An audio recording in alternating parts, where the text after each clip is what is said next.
नमस्कार, टुडे हिमाचल में आपका बहुत बहुत स्वागत है और मैं हूं गीतिका पांडे। आइए नजर डालते हैं हिमाचल प्रदेश से जुड़ी हुई आज की ताजा तरीन खबरों पर। लेकिन उससे पहले अगर आपने अभी तक चैनल को सब्सक्राइब नहीं किया है तो जरूर कर लीजिए। साथ ही हमारे व्हाट्सएप ग्रुप को जरूर ज्वाइन करें, जिसका लिंक डिस्क्रिप्शन बॉक्स में है। तो चलिए शुरू करते हैं हिमाचल से जुड़ी हुई खबरों को जानने का सिलसिला।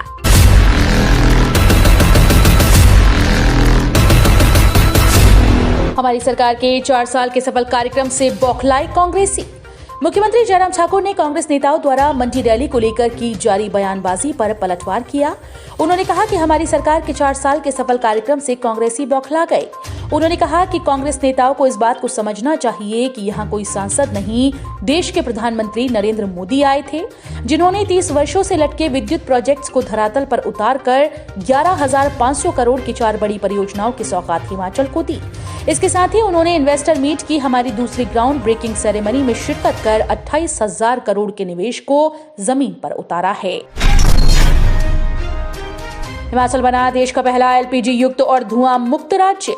केंद्र सरकार की उज्ज्वला और प्रदेश सरकार की गृहिणी सुविधा योजना की बदौलत हिमाचल प्रदेश देश का पहला एलपीजी युक्त और धुआं मुक्त राज्य बन गया। लकड़ी से चूल्हा जलाते समय धुएं से होने वाली गंभीर बीमारियों से महिलाओं को निजात दिलाने के लिए केंद्र ने उज्ज्वला योजना शुरू की थी। सरकारी प्रवक्ता के अनुसार केंद्र सरकार की ओर से उज्ज्वला योजना के तहत 21.81 करोड़ रुपए की लागत से प्रदेश में 1.36 लाख निःशुल्क घरेलू रसोई कनेक्शन दिए गए, जबकि प्रदेश सरकार की गृहिणी सुविधा योजना के तहत करीब 120 करोड़ रुपए खर्च कर 3.23 लाख गृहिणियों को मुफ्त गैस सिलेंडर उपलब्ध कराए गए।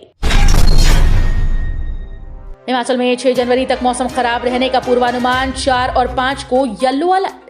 हिमाचल प्रदेश में 6 जनवरी तक मौसम खराब रहेगा। 4 और 5 जनवरी को येलो अलर्ट का पूर्वानुमान है। मध्यम और ऊंचाई वाले क्षेत्रों में बारिश और बर्फबारी हो सकती है। मौसम विभाग ने मैदानी इलाकों में बारिश होने का पूर्वानुमान जताया। बारिश और बर्फबारी हुई तो किसानों और बागवानों को राहत मिलेगी। राजधानी शिमला और आसपास के पर्यटक स्थलों में रविवार को मौसम साफ रहा और बाजारों में सैलानियों की भीड़ उमड़ी रही। 3 महीने बाद हिमाचल के इस गांव को मिला राशन, ये थी वजह।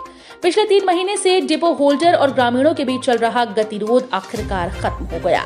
इस दौरान ग्रामीणों ने डिपो से एक दाना नहीं उठाया। ये मामला चंबा की गागला पंचायत के गांव कोराह का है। इस गांव के लोगों का आरोप है कि द कलंदरा बहुउद्देशीय सोसाइटी जांघी के अंतर्गत जो डिपो चलाया जा रहा है, उसका डिपो होल्डर लोगों को काफी परेशान करता था। वहीं उनकी गड़बड़ी को देखते हुए सोसाइटी ने उसे डिफॉल्टर भी घोषित कर दिया था। हिमाचल में कोरोना के 76 नए केस, 1 की मौत, 23 लोग हुए ठीक। पूरे देश में कोरोना के बढ़ते मामलों ने एक बार फिर से चिंता बढ़ा दी है। हिमाचल में भी कोरोना ने आज अपने पांव पसारने शुरू कर दिए। रविवार को कोरोना के 76 नए केस सामने आए, जबकि 23 लोगों ने कोरोना को हराया। एक व्यक्ति की मौत हुई। वहीं 15 से 18 वर्ष की उम्र के बच्चों का टीकाकरण अभियान 3 जनवरी यानी सोमवार से शुरू हो रहा है। स्वास्थ्य विभाग ने इसके लिए तैयारियां पूरी कर ली। इसके लिए कोविन पोर्टल पर पंजीकरण की प्रक्रिया शनिवार को शुरू हुई। मंडी में हुई मोदी रैली के बाद हिमाचल में बंद हुई विरोधियों की उछलकूद। हिमाचल में विपक्ष की उछलकूद मंडी में हुई मोदी रैली के बाद पूरी तरह से बंद हो गई। ये बात सीएम जयराम ठाकुर ने मनाली में विंटर कार्निवाल का उद्घाटन करने के बाद जनता को संबोधित करते हुए कही। सीएम जयराम ने कहा कि मंडी में सरकार के 4 साल पूरा होने के उपलक्ष्य में हुई रैली के बाद विरोधियों की उछलकूद बंद हो गई। उन्होंने ये भी कहा कि वर्ष 2022 में बीजेपी फिर से सरकार बनाएगी। घर के आंगन में खून से लथपथ बेहोश मिली महिला, शरीर पर हैं चोटों के निशान। हिमाचल के कांगड़ा जिले में एक महिला अपने घर के आंगन में बेहोशी की हालत में पाई गई। महिला के शरीर और सिर पर गंभीर चोट के निशान हैं। महिला घर में अकेली रहती है। घटना पुलिस थाना देहरा की संसारपुर टेरेस चौकी के तहत पड़ती ग्राम पंचायत कस्बा जागीर में सुबह सामने आई। पड़ोसियों ने महिला को आंगन में गिरे देखा और उसे अस्पताल पहुंचाया, जहां प्राथमिक उपचार के बाद चिकित्सकों ने महिला को doctor Rajendra Prasad medical college और अस्पताल टांडा रेफर कर दिया। महिला घर के आंगन में कैसे पहुंची और उसके शरीर और सिर पर चोटें कैसे लगी, अभी तक इन बातों का खुलासा नहीं हो पाया है। 7 से शुरू होने वाली शिमला कटरा वॉल्वो सेवा के लिए एडवांस बुकिंग शुरू। एचआरटीसी 7 जनवरी से शिमला से मां वैष्णो देवी के धाम कटरा के लिए वॉल्वो सेवा शुरू कर रहा है।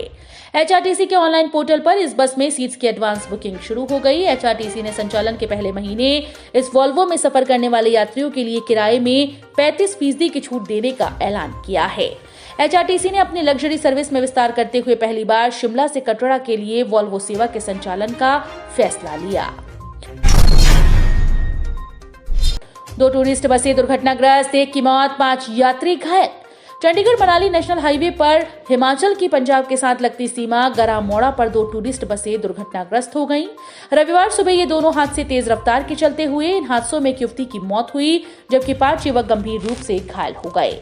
घायलों को सिविल अस्पताल आनंदपुर साहिब ले जाया गया। दुर्घटनाग्रस्त बसें मनाली से पर्यटकों को लेकर अमृतसर और दिल्ली जा रही थीं। मनाली विंटर कार्निवाल के शुभारंभ पर बोले सीएम, फिलहाल नहीं लगेंगी कोरोना बंदिशें। मुख्यमंत्री जयराम ठाकुर ने कहा कि कोरोना ऐसे ही चलता रहेगा, लेकिन हम सभी को आगे बढ़ना होगा। फिलहाल कोरोना को लेकर बंदिशें नहीं लगेंगी, हम सभी को इसको लेकर सावधानी बरतनी होगी। ये बात सीएम ने रविवार को मनाली के मनु रंगशाला में विंटर कार्निवाल के उद्घाटन अवसर पर कही। सीएम ने कहा कि कांग्रेस को ज्यादा उछल कूद करने की जरूरत नहीं है, क्योंकि मंडी में गत दिनों हुई भाजपा की रैली में उमड़े हुजूम से विपक्ष को संदेश मिल गया होगा। चंबा में 8 किलो चरस के साथ एक गिरफ्तार। चंबा तीसा मार्ग पर कोटी वर्षशालिका के पास एक व्यक्ति को पुलिस टीम ने 8.62 किलोग्राम चरस के साथ धर दबोचा। स्टेट नारकोटिक सेल कांगड़ा की टीम ने रविवार को दोपहर ये कार्रवाई की। पुलिस ने आरोपी को गिरफ्तार कर लिया है। आरोपी की पहचान सूरत दास निवासी बंजाल डाकघर टिकरीगढ़ तहसील चुराग जिला चंबा के रूप में हुई। बताया जा रहा है कि पुलिस टीम कोटी के पास मौजूद थी। इसी दौरान एक व्यक्ति वर्षशालिका में बैग लेकर बैठा था। ये टीम को देखकर घबरा गया। टीम ने शक के आधार पर तलाशी ली तो उसके बैग से चरस बरामद हुई। हिमाचल में यहां बस स्टैंड पर जमकर चले लात घुसे, कोई मामला दर्ज नहीं। हिमाचल के मंडी शहर के अंतरराज्यीय बस स्टैंड पर लड़ाई झगड़े के 2 वीडियो सोशल मीडिया पर जमकर वायरल हो रहे हैं। वीडियो में जो लोकेशन देखी जा रही है वो मंडी बस स्टैंड की है, लेकिन लड़ाई झगड़ा करने वाले कौन हैं, इसकी कोई जानकारी नहीं मिल पाई है। इस वीडियो के बारे में जब जांच पड़ताल की गई तो मंडी जिला पुलिस से थोड़ी बहुत जानकारी जरूर मिली। एसपी मंडी शालिनी अग्निहोत्री ने बताया कि पिछले कल यानी 1 जनवरी को सदर थाने में दूरभाष के माध्यम से जानकारी मिली थी कि बस स्टैंड पर कुछ लोग आपस में लड़ झगड़ रहे हैं और इनमें मारपीट हो रही है। नोच नोच कर मार डाला, घर के लेंटर पर बंधा बकरी का बच्चा, घटना सीसीटीवी में कैद। हिमाचल के मंडी जिले में आवारा कुत्तों ने एक घर की छत पर चढ़कर वहां बंधे बकरी के बच्चे को नोच खाया। मामला मंडी जिले के बल्ह क्षेत्र की पैरी पंचायत के ग्राउंडरू गांव का है। इस घटना का वीडियो सीसीटीवी कैमरे में कैद हो गया और सोशल मीडिया पर जमकर वायरल भी हो रहा है। मिली जानकारी के अनुसार परिवार के सदस्य खेत में घास लेने के लिए गए थे। उसी दौरान सुंदरनगर की ओर से एक कुत्तों का झुंड आया और ग्राउंडू गांव में लेंटर पर बंधे एक बकरी के बच्चे को नोच नोच कर मार डाला। सड़क किनारे खड़ी कार में मृत मिला चालक, मौके से बरामद हुआ नशे का ये सामान। रविवार को जंगेशु कसौली संपर्क मार्ग पर मसूल खाना के समीप सड़क के किनारे खड़ी एक स्विफ्ट कार में चालक मृत अवस्था में पाया गया। चालक की तरफ से दरवाजे का शीशा खुला हुआ था और कार लॉक थी। चालक के हाथ में एक सिरिंज, साथ वाली सीट पर ढक्कन में पानी नुमा पदार्थ, 6 नशीली गोलियां, एक खाली दवाई का पत्ता और एक अंग्रेजी शराब की बोतल बरामद हुई। मृतक का नाम रॉबिन वर्मा उर्फ शैंकी निवासी सदर बाजार कसौली बताया जा रहा है। जमीन विवाद के चलते 2 बड़े भाइयों ने छोटे को मार डाला। पुलिस थाना परिसर के तहत ननावा पंचायत के प्यार गांव में जमीन विवाद के चलते 2 बड़े भाइयों ने छोटे भाई को मौत के घाट उतार दिया। हत्या के इस मामले में पुलिस ने 5 लोगों के खिलाफ मुकदमा दर्ज कर उन्हें गिरफ्तार कर लिया है। इसमें मृतक के 2 बड़े भाई और एक भाई की पत्नी, बेटी और दामाद शामिल हैं। वहीं पुलिस ने शव को कब्जे में लेकर पोस्टमार्टम के लिए मेडिकल कॉलेज हमीरपुर भेज दिया, जहां पर सोमवार को शव का पोस्टमार्टम होगा। तो ये थे हिमाचल प्रदेश से जुड़े हुए आज के ताजा तरीन समाचार। उम्मीद करते हैं आपको जरूर पसंद आए होंगे। थोड़े से भी पसंद आए हो तो चैनल को सब्सक्राइब और वीडियो को लाइक करना बिल्कुल ना भूलें।